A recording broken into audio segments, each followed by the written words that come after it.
Magandang araw mga idol. So lulutuin na natin yung suso na binili ko sa Vietnam store. Ito nga pala yung mga ingredients: papaya, tsaka lemongrass, luya, tsaka bawang sibuyas. Ginawa ko muna pala dyan, pinutol ko muna yung buntot ng suso para pag naluto na, higupin ko na lang, madali na siyang makuha yung laman. Ibang iba yung suso na to kaysa dun sa suso ng Pinas. Yung suso ng Pinas malambot lang yung buntot. Ito sobrang tigas, gumamit pa ako ng flies. Karagdagan lang din ito palang suso na to, pinasukahan ko na to ng overnight. So nakailang palit din ako ng tubig dito, kaya masisiguradong malinis na to.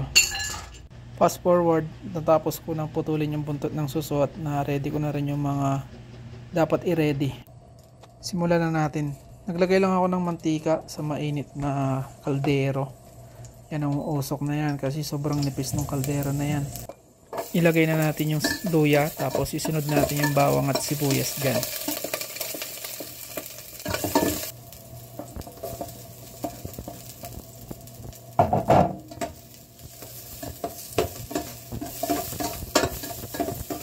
Kapag naluto na yung bawang, sibuyas at luya, ilagay na natin yung lemongrass. Lagyan na rin natin ng tubig.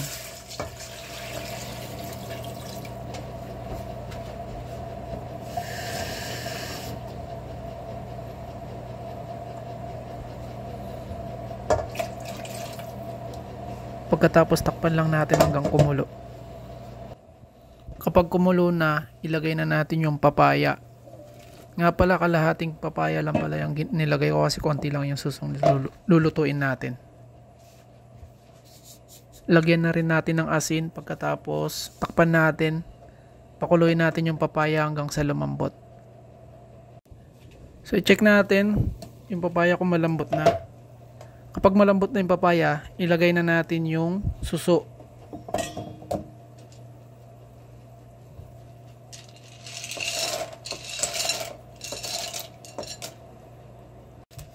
Pinakahuli sa lahat, lagyan natin ng magic sarap. Pwede rin bechin or pwede rin wala, nasa sa inyo yan.